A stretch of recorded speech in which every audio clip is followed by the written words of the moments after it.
स्वागत है आपका आपके अपने YouTube चैनल भाषा की बात में। कक्षा 11वीं हिंदी कोर का पाठ 2 काव्यखंड से मीरा के पद का वर्णन इस वीडियो में किया जा रहा है। जैसे कि मीरा के विषय में यहाँ दिखाई दे रहा है कि मीरा क्या है। जन्म सन 1498 कुड़की गांव मारवाड़ रियासत में इनका जन्म हुआ। राजस्थान में इनका जन्म हुआ है। प्रमुख रचनाएं इनकी मीरा पदावली, नरसी जीरो, मायरो और मृत्यु सन 1546 में इनकी मृत्यु हो गई थी। मीरा को कृष्ण भक्ति शाखा की कवित्री, कृष्ण भक्ति के प्रेम में डूबी हुई लेखिका या प्रेमिका माना जाता है, जो कृष्ण को अपने स्वामी या पति के रूप में पूजती हैं। मीरा सगुण धारा की महत्वपूर्ण भक्त कवित्री थी। सगुण धारा कैसी? जैसे कि सूरदास के कृष्ण, तुलसी के राम, उसी तरह मीरा के कृष्ण सगुण हैं, जो स्वरूप धारण करके सबको दिखाई दे रहे हैं, जिनके सुंदर नेत्र हैं, जिनकी बहुत ही सुंदर मुस्कान है, मुरली बजाते हैं, सबको मोह लेते हैं। ऐसे सगुण स्वरूप का साकार दर्शन मीरा करती हैं, उसका वर्णन किया गया। कृष्ण की उपासिका होने के कारण उनकी कविता में सगुण भक्ति मुख्य रूप से मौजूद है। जैसा कि अभी आप पढ़ेंगे समझेंगे, उसमें आपको बताया जाएगा इस सगुण भक्ति क्या है। लेकिन निर्गुण भक्ति का प्रभाव भी मिलता है। संत कवि रैदास उनके गुरु माने जाते हैं और बचपन से ही उनके मन में कृष्ण भक्ति की भावना जन्म ले चुकी थी, इसलिए वे कृष्ण को ही अपना आराध्य और पति मानती रही। अन्य भक्तिकालीन कवियों की तरह मीरा ने भी देश में दूर दूर तक यात्राएं की। चित्तौड़ राजघराने में अनेक कष्ट उठाने के बाद मीरा वापस मेड़ता आ गई। यहाँ से उन्होंने कृष्ण की लीला भूमि वृंदावन की यात्रा की। जीवन के अंतिम दिनों में वे द्वारका चली गई। माना जाता है कि वहीं रणछोड़ दास जी की मंदिर की मूर्ति में वे समाहित हो गई। ये माना जाता है, ये मान्यता है। रणछोड़ दास जी का मंदिर मतलब कृष्ण जी का ही मंदिर। उन्होंने लोक लाज और कुल की मर्यादा के नाम पर लगाए गए सामाजिक और वैचारिक बंधनों का हमेशा विरोध किया। पर्दा प्रथा का भी पालन नहीं किया, क्योंकि जिस समुदाय से बिलोंग कर रहे हैं, मारवाड़ा समुदाय, राजपूताना घराना, जहाँ पर पर्दा प्रथा जोरों शोरों पर थी और राजघराने की स्त्रियां पूरी पूर्ण पर्दा में रहती। सामाजिक वैचारिक बंधनों का हमेशा विरोध किया, पर्दा प्रथा का भी पालन नहीं किया तथा मंदिर में सार्वजनिक रूप से, सार्वजनिक किसे कहते हैं? पब्लिकली, जहाँ सभी लोग आम जनमानस भी आ रहा जा रहा रूप से नाचने गाने में कभी हिचक महसूस नहीं की। अब हिचक महसूस क्यों नहीं की? क्योंकि उनको कोई भी व्यक्ति सामान्य से हो या राज परिवार से हो, उससे कोई मतलब नहीं। वो सिर्फ कृष्ण का नाम लेकर के नाचती थी। उनको हर किसी में कृष्ण ही बस दिखाई देते थे। अब क्या है कि मानती थी कि महापुरुषों के साथ संवाद मतलब कन्वर्सेशन, जिसे सत्संग कहा जाता है, से ज्ञान प्राप्त होता है, ज्ञान से मुक्ति मिलती है। अपनी इन मान्यताओं को लेकर वे दृढ़ निश्चयी थी। निंदा या बंदगी उनको अपने पद से विचलित नहीं कर पाई। जिस पर विश्वास किया उस पर अमल किया। इस अर्थ में उस युग में जहाँ रूढ़ियों से ग्रस्त समाज का दबदबा था, वहाँ मीरा स्त्री मुक्ति की आवाज बनकर उभरी। मीरा की कविता में प्रेम की गंभीर अभिव्यंजना है, उनमें विरह की वेदना है और मिलन का उल्लास भी। मीरा की कविता का प्रधान गुण सादगी और सरलता है। कला का अभाव ही उसकी सबसे बड़ी कला है। उन्होंने मुक्तक गेय पदों की रचना की। लोक संगीत और शास्त्रीय संगीत दोनों क्षेत्रों में उनके पद आज भी लोकप्रिय हैं। उनकी भाषा मूलतः राजस्थानी है तथा कहीं कहीं ब्रज भाषा का प्रभाव है। कृष्ण के प्रेम की दीवानी मीरा पर सूफियों के प्रभाव को भी देखा जा सकता है। मीरा की कविता के मूल में दर्द है। वे बार बार कहती हैं कि कोई मेरे दर्द को पहचानता नहीं, न शत्रु न मित्र। तो यहाँ प्रस्तुत पहले पद में 2 पद दिए हुए हैं मीरा के। पहले पद में मीरा ने कृष्ण से अपनी अनन्यता व्यक्त की है कि वो कृष्ण को कितना प्रेम करती हैं, कितना वो प्रिय है, उनके कितने नज़दीक है, तथा व्यर्थ के कार्यों में व्यस्त लोगों के प्रति दुख प्रकट करती हैं। और दूसरे पद में प्रेम रस में डूबी हुई मीरा सभी रीति रिवाजों और बंधनों से मुक्त होने और गिरधर के स्नेह के कारण अमर होने की बात कर रही। दोनों पद नरोत्तम दास स्वामी द्वारा संकलित संपादित मीरा मुक्तावली से लिए गए। आइए चलते हैं पाठ की तरफ, पदों को पढ़ते हैं। मेरे तो गिरधर गोपाल दूसरो न कोई, जाके सिर मोर मुकुट मेरो पति सोई। छाड़ दई कुल की कानी, कहा करी है कोई, संत ढिंग बैठ बैठ लोक लाज खोई।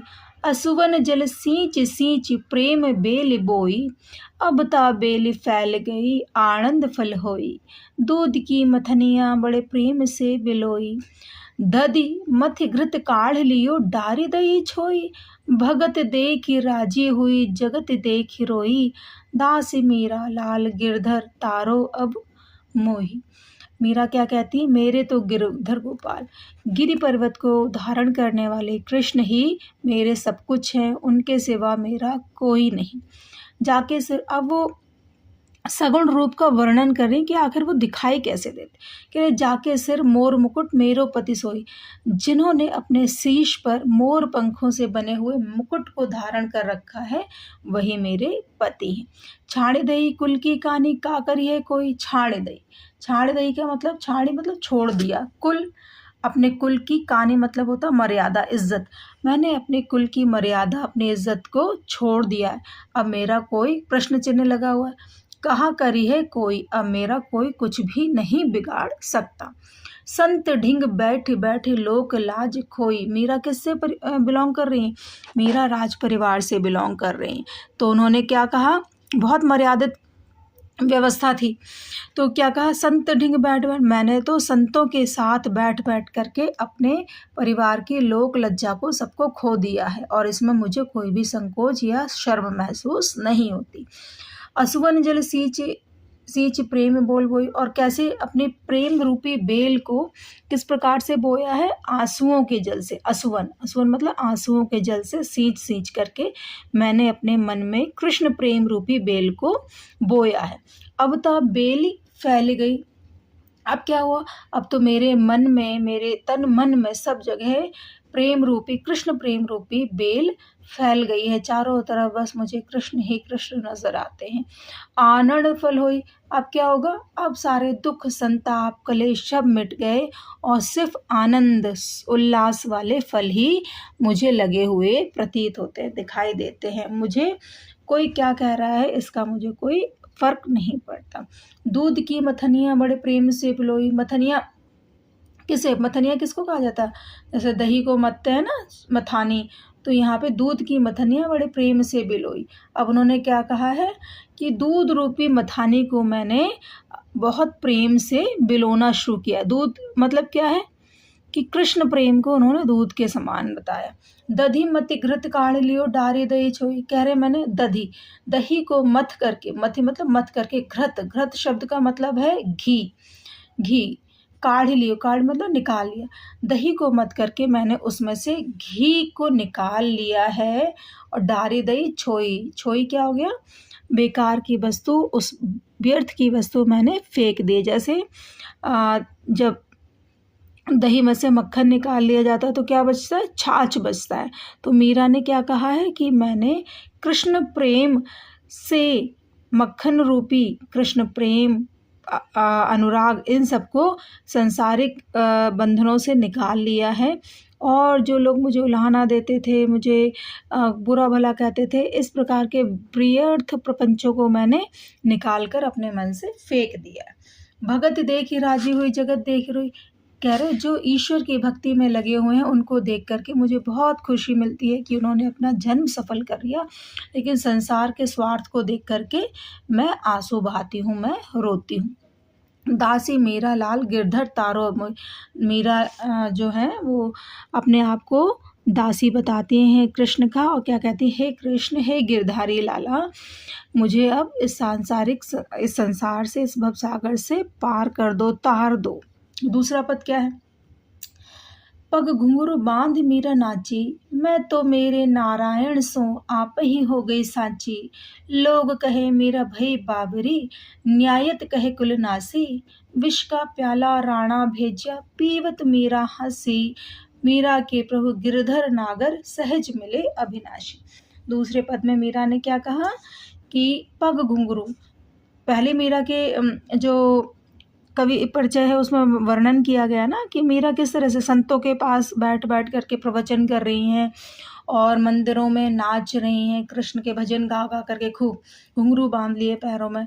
अब तो यहाँ पे और राज परिवार की स्त्रियों को ये करना बिल्कुल भी सख्त खिलाफ थे वो लोग उसकी। तो पग घुंघरू बांधे, मीरा ने अपने पैरों में घुंघरू बांध करके कृष्ण प्रेम का राग अलापती हुई बेसुध होकर वो नाच रही।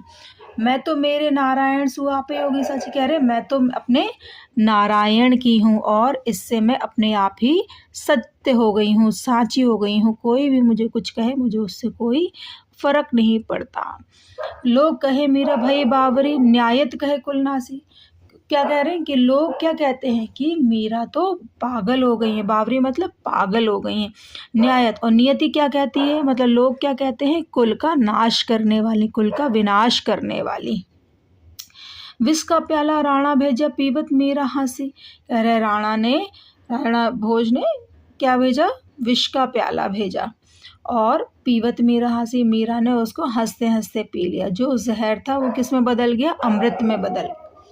मीरा के प्रभु गिरधर नागर, सहज मिले अविनाशी। मीराबाई क्या कहती हैं कि उनके प्रभु जो कृष्ण हैं वो गिरधर नागर हैं और वो सहज ही सबको मिल जाते हैं। अगर कोई उनको प्रेम करता है तो प्रेम पूर्वक ही वो मिल जाते हैं। आगे इसकी कुछ प्रश्नोत्तरी भी कर लेते हैं।